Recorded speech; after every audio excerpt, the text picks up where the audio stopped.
nous allons entendre tout de suite le second contributeur de cet après-midi, Alessandro Tusilo, qui est donc professore associato, maître de conférence, en histoire moderne au département de culture politique et société à l'université de Turin. Ses recherches portent principalement sur l'histoire politique des XVIIe au XIXe siècle, et en particulier sur l'esclavage colonial. Il a publié de nombreuses monographies, je ne vais pas toutes les citer, mais je voudrais donner, disons, une attention particulière, ça m'a beaucoup intéressé, précisément un article consacré au livre 15 de l'Esprit des lois, également aux Lumières italiennes, donc Filangieri notamment.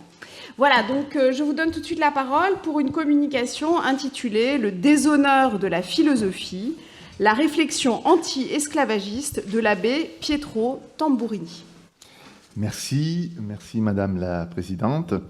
Je suis le dernier à prendre la parole et au risque d'abuser encore quelques instants de votre attention, après 2 journées riches d'échanges, je ne voudrais pas pour autant renoncer à remercier Gabriel Dariula pour son invitation, ainsi que pour l'excellente organisation de ce colloque, rendu possible grâce au soutien de la Bibliothèque nationale et du Collège de France.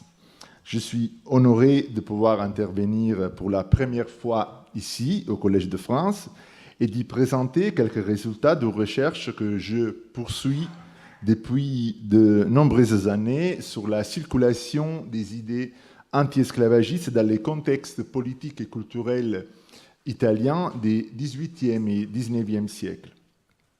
Les communications qui m'ont précédé ont confirmé la pertinence de l'intuition qui a présidé à l'organisation de ce colloque, interroger la dimension cosmopolite de la pensée critique de l'esclavage colonial.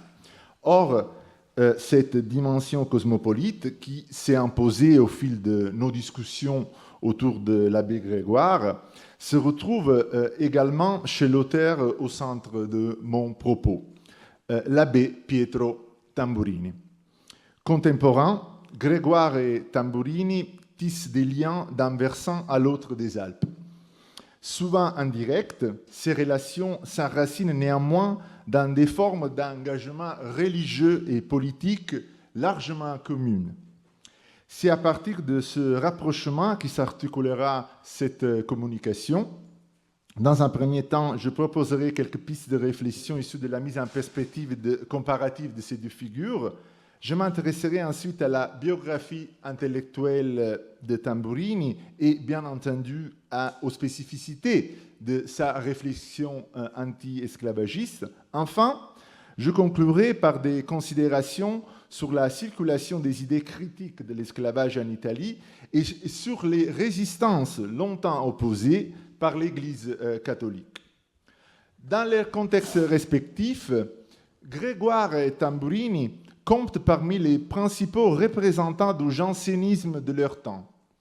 Ce qui les rapproche est une même conception du christianisme, un christianisme militant, nourri d'augustinisme, critique à l'égard de l'orthodoxie thomiste de l'Église romaine, hostile aux formes de religiosité baroque marquées par la spiritualité jésuite et sensible aux exigences de réformes politiques, jusque dans leurs expressions révolutionnaires.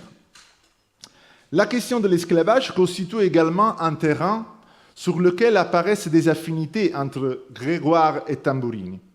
Certes, il serait trompeur de perdre de vue les différences qui les séparent. C'est comme député de l'Assemblée révolutionnaire que Grégoire fait de la défense des gens de couleur et des Africains réduits en esclavage l'un des axes majeurs de son action intellectuelle et politique. Il compte bientôt parmi les principaux animateurs du mouvement abolitionniste à l'échelle internationale. Tamburini, quant à lui, aborde la question de l'esclavage colonial dans le cadre de son enseignement de la philosophie morale et du droit naturel à l'Université de Paris. Son engagement politique, des réformes de la monarchie autrichienne à Lombardie aux expériences révolutionnaires et napoléoniennes dans l'Italie du Nord, reste étroitement lié à son activité intellectuelle. C'est donc avant tout comme professeur qu'il exprime sa condamnation sans appel d'une institution pluriséculaire qu'il juge dépourvue de toute légitimité. À cet égard, un premier point mérite d'être souligné. C'est Grégoire lui-même qui reconnaît la contribution de Tamburini à la cause anti-esclavagiste. Et il le fait, je dirais, même solennellement, dans la dédicace de la littérature des nègres, qui a déjà été évoquée par Cécile Vidal dans son intervention de ce matin. Permettez-moi néanmoins de revenir sur la composition de cette liste. Grégoire y réunit des personnalités très diverses avant de replacer au cœur du débat politique la question de l'unité de l'espèce humaine. Un moment délicat pour le mouvement abolitionniste en France.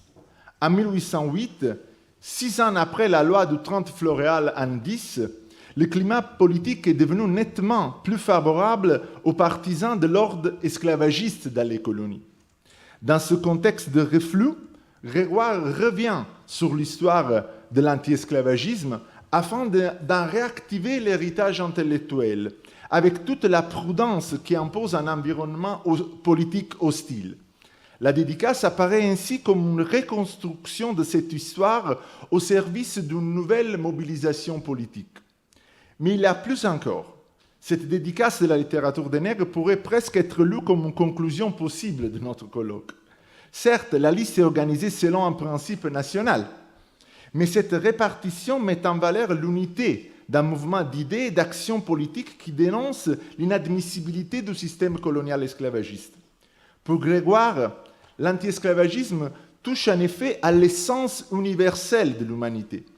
Il constitue une cause cosmopolite, puisqu'une telle cause doit être menée dans un cadre international, dans une perspective que nous qualifierons aujourd'hui de transnationale. La dédicace permet de saisir, d'une part, l'horizon des lectures de Grégoire ainsi que le réseau de relations dans lequel il s'inscrit. D'autre part, la dédicace propose une orientation intellectuelle et politique au mouvement abolitionnisme du début du XIXe siècle. Or, la dédicace de la littérature des nègres fait du dépassement des rivalités entre puissances coloniales l'un des traits caractéristiques de l'abolitionnisme, au nom d'objectifs politiques communs. Il ne pouvait d'ailleurs en être autrement pour une cause universelle appelée à lutter contre les ennemis de l'humanité. Grégoire est explicite à cet égard. Je cite, « Les amis de l'esclavage sont nécessairement les ennemis de l'humanité. » Fin de citation. C'est sur ce fond de cosmopolitisme, au sens propre du XVIIIe siècle, que Grégoire construit une sorte de généalogie unitaire de l'abolitionnisme, tout en opérant des choix significatifs.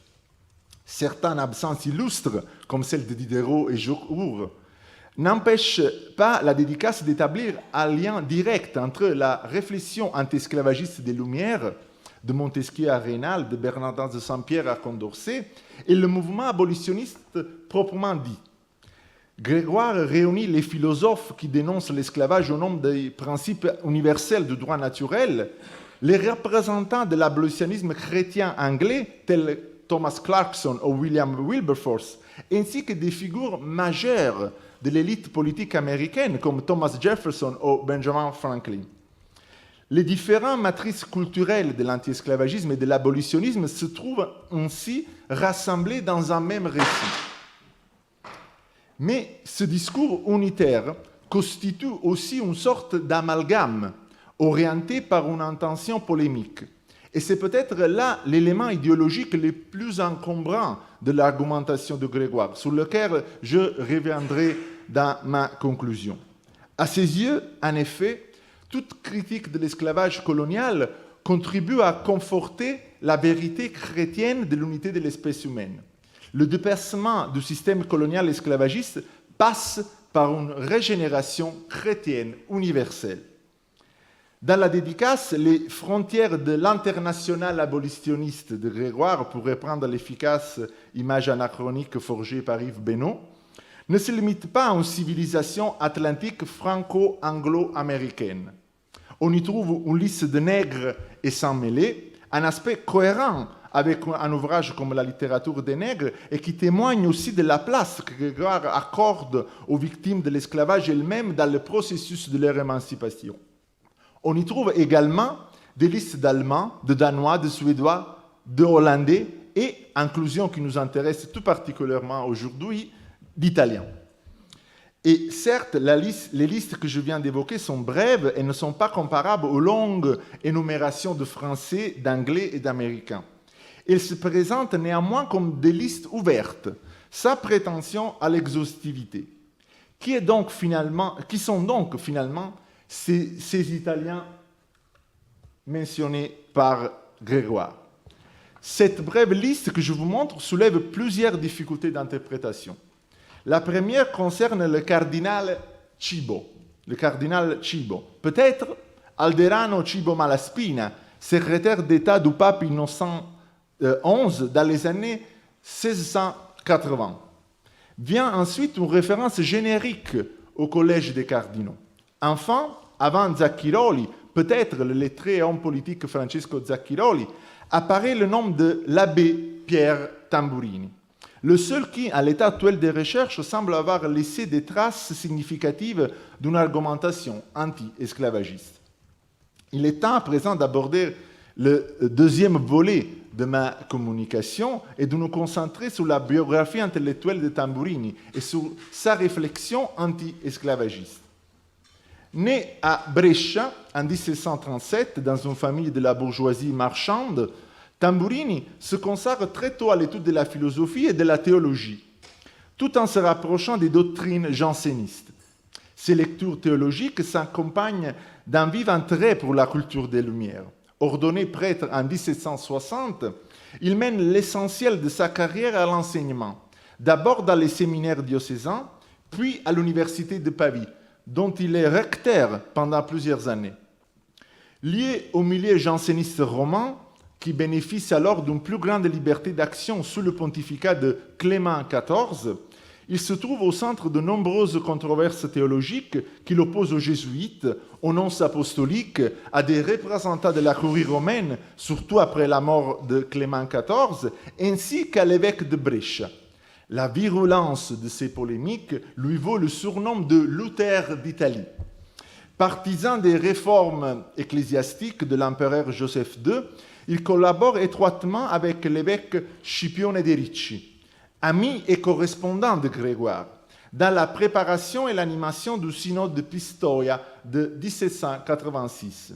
Les orientations doctrinales et ecclésiologiques qui y sont élaborées et qui seront par la suite condamnées par Rome marquent le point culminant du jansénisme italien au XVIIIe siècle. Lorsque les événements révolutionnaires français viennent bouleverser l'Europe, Tamburini s'efforce de réfuter les accusations qui font du jansénisme l'un des responsables de la Révolution. Il est pourtant écarté de son poste universitaire et ne reprend son enseignement qu'au moment de la première républicanisation de l'Italie du Nord. Son engagement en faveur du gouvernement révolutionnaire, malgré sa proximité avec le milieu modéré, le condamne ensuite à l'isolement après l'avancée des armées austro-russes en 1799. À la suite de la bataille de Marengo et du retour des Français, qui supervisent successivement la reconstitution de la République cisalpine, puis de la République italienne et enfin du Royaume d'Italie, Tamburini est réintégré dans ses fonctions de professeur à l'Université de Pavie. Entre 1804 et 1812, il publie les 5 volumes de ses Lezioni de Filosofia Morale, leçons de philosophie morale. Cette entreprise est précédée dès 1803 de 2 volumes dans lesquels il reprend, avec quelques révisions mineures, son Introduzione allo studio della filosofia morale, Introduction à l'étude de la philosophie morale, déjà paru en 1797. Ces textes constituent la principale source permettant d'accéder à la réflexion anti-esclavagiste de Tamburini. La réfutation de la légitimité de l'esclavage apparaît clairement dans l'introduction à l'étude de la philosophie morale.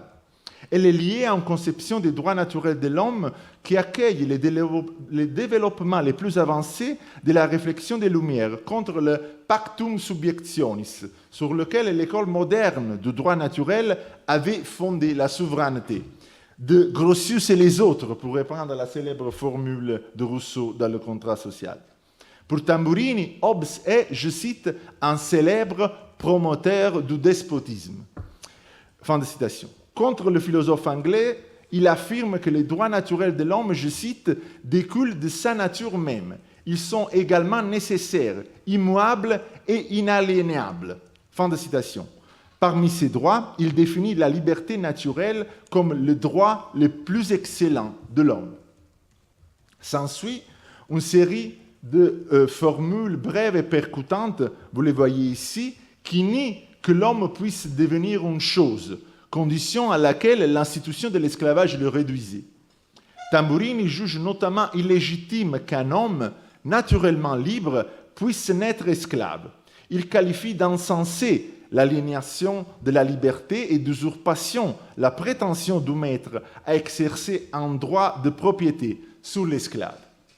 On retrouve l'écho de Montesquieu, du livre 15 de l'Esprit des lois, dans ses affirmations. Le livre 10 de l'Esprit des lois apparaît également en arrière-plan, lorsqu'il est question des rapports entre droit de guerre et esclavage. On lit ainsi au paragraphe 52 du texte de Tamburini, je cite dans ma traduction française, « Les droits de la guerre et de la conquête ne confèrent pas le droit de dépouiller l'homme de sa qualité d'homme et de ses droits originaires et inaliénables. » Fin de citation. Cette réfutation sans équivoque de la légitimité de l'esclavage se confronte quelques années plus tard dans les lezioni di filosofia morale à la réalité concrète de l'esclavage colonial.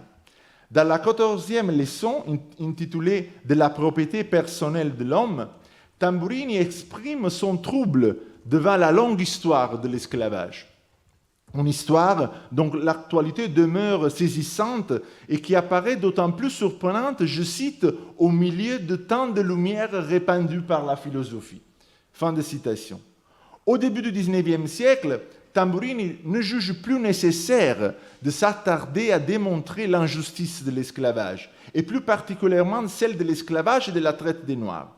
Il reprend ainsi un procédé rhétorique répandu déjà à la fin du XVIIIe siècle, exprimer son étonnement et sa consternation devant la persistance de l'esclavage à l'âge même des Lumières.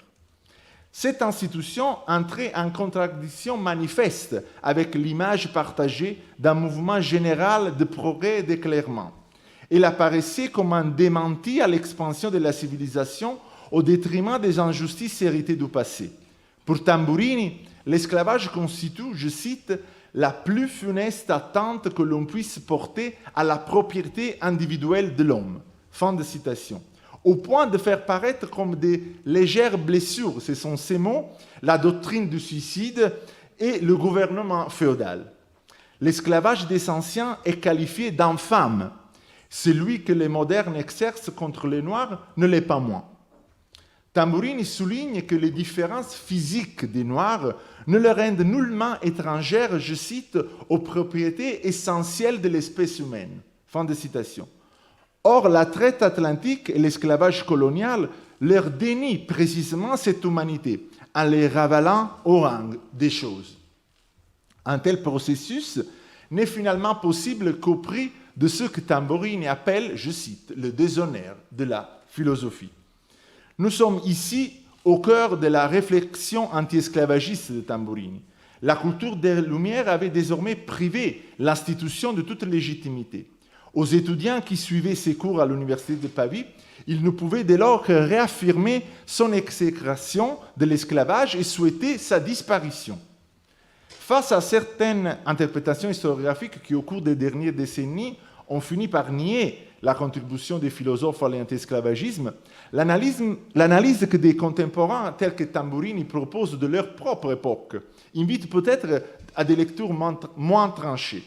Je cite dans ma traduction française ce passage des Lezioni di filosofia morale qui me paraît révélateur à cet égard. Depuis les ouvrages de Montesquieu, de Raynal et de tant d'autres écrivains, nul de nos jours, n'hésite plus à qualifier l'esclavage personnel d'injustice, d'infamie pour la philosophie et pour l'humanité.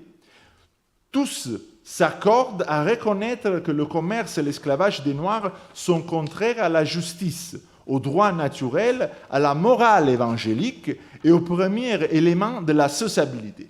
Fin de citation. L'évidence de l'inadmissibilité morale du système esclavagiste était, selon Tamburini, confirmée jusque par les interventions de ses propres défenseurs dans le débat public. Ceux-ci n'avaient plus même l'audace de contester l'idée que l'esclavage fut un mal et qu'aucun principe ne put lui conférer une quelconque légitimité. Les raisons de son maintien ne pouvaient dès lors être que politiques et économiques. L'idée que les colonies, et avec elles la prospérité de l'Europe, ne pouvaient subsister sans le travail des esclaves. À ce propos, Tamburini discute le discours sur l'esclavage des nègres, publié en 1786 par le colon de Saint-Domingue David Duval de Sanadon, qui sera actif au sein du club Massiac pendant la Révolution. Dans ce discours sur l'esclavage, la description édulcorée des conditions de vie des esclaves, l'idée que les Noirs des colonies vivaient mieux que les travailleurs journaliers des villes européennes, ne paraissait à Tamburini dictée que par l'intérêt. La réalité était tout autre, comme le montraient les ouvrages de dénonciation virulente de Thomas Clarkson ou de Bernardin de Saint-Pierre. Tamburini possède donc une connaissance approfondie des débats. C'est à partir de ce matériau qu'il élabore une position anti-esclavagiste radicale, voire abolitionniste. Il est difficile d'établir dans quelle mesure cette connaissance était directe. Aux auteurs déjà mentionnés, il faudrait au moins ajouter l'importante référence à Adam Smith. Une chose est néanmoins certaine. La construction argumentative de ces pages de Lezioni di Filosofia Morale doit beaucoup au vaste examen de la question de l'esclavage que le philosophe et homme politique suisse Rudolf Louis Darlac déploie dans le 6e livre de son Code de bonheur, en s'appuyant sur des fréquentes citations des auteurs qu'il mobilise. C'est dans ces pages publiées en 1788 que Tamburini avait trouvé 2 lettres consacrées à l'esclavage des Noirs, ainsi qu'un mémoire adressé au premier ministre britannique Pitt, dans lequel se dessinait un projet de réforme visant au dépassement du système esclavagiste. En définitive, l'esclavage devait être aboli parce qu'il constituait, je cite, une tâche qui défigure l'humanité et la raison. Fin de la citation. Comme l'a montré le passage des Lezioni di Filosofia Morale que j'ai cité, la morale évangélique figure bien parmi les principes opposés à l'institution. Les arguments qui fondent l'anti-esclavagisme de Tamburini s'enracinent toutefois avant tout dans cette communis opinion qui, depuis l'esprit des lois, voyait dans les hommes réduits en esclavage la négation même du projet anthropologique des Lumières, un projet intrinsèquement universel et cosmopolite. L'analyse de cette matrice culturelle de l'anti-esclavagisme chez Tamburini me permet d'aborder le dernier point de ma communication. La circulation des idées anti-esclavagistes élaborées dans le cadre de la culture des Lumières revêt en effet une dimension transnationale qui dépasse les frontières des espaces politiques et culturels directement impliqués dans la colonisation européenne des Amériques. La cause anti-esclavagiste se définit comme une cause de l'humanité et non plus seulement comme une question relevant de l'administration politique des territoires coloniaux. À ce titre, elle concerne également des contextes non coloniaux, tels que les États italiens. Dans les œuvres des philosophes comme Antonio Genovesi, Filippo Maria Briganti, Filippo Longano, Gaetano Filangieri, mais aussi dans les écrits d'auteurs politiques engagés dans les expériences révolutionnaires américaines et françaises, tels que Filippo Mazzei ou Matteo Galdi, l'esclavage des Noirs apparaît comme un paradigme négatif aussi bien du projet politique des Lumières que de l'idéal de régénération révolutionnaire. Dans cette histoire, l'Église catholique de la péninsule ne joue aucun rôle moteur. Bien au contraire, dans les milieux catholiques, la critique de l'esclavage colonial tend plutôt à être perçue comme l'un des aspects de l'offensive des Lumières contre la société traditionnelle et se trouve à ce titre intégré à la polémique anti-Lumière. Dans les années 1780, des jésuites italiens ayant subi la suppression de la compagnie, comme Giambattista Roberti, pour ne reprendre qu'un exemple, s'en prennent à la conception universaliste de l'humanité défendue par les philosophes. Roberti la présente comme une usurpation de la véritable humanité chrétienne fondée sur la charité. Or, cette charité catholique encourageait l'atténuation de la condition servile et tendait à promouvoir ce qu'on pourrait appeler une christianisation des rapports entre maîtres et esclaves, sans pour autant remettre en cause l'institution elle-même. Longtemps, contester la légitimité de l'esclavage, une institution profondément enracinée dans les traditions classiques et chrétiennes, apparaît comme une conception inacceptable à une doctrine d'émancipation de l'homme par lui-même, indépendante des vérités de la religion révélée. Une telle doctrine semble menacer, selon une conviction largement partagée, le rôle même de la religion chrétienne et de l'Église catholique dans la société. Il n'est donc pas surprenant que ces questions théologiques, morales et politiques n'aient trouvé une réponse officielle de la part de l'Église romaine que dans le courant avancé du XIXe siècle. À cet égard, il n'est guère surprenant non plus de constater, comme nous l'a rappelé hier Gabriel Dariula, que la lettre dans laquelle Grégoire invitait le cardinal Francesco Fontana, préfet de la congrégation de Propaganda Fide, à s'engager pour l'éradication de l'esclavage, soit restée sans réponse. Du reste, il faut attendre la lettre In Plurimis de Léon XIII, publiée en 1888, pour trouver une prise de position explicite d'un pape contre l'esclavage. Nous sommes ici dans un contexte très différent de celui qui voit l'évangélisme britannique s'imposer comme l'une des principales forces de la mobilisation abolitionniste.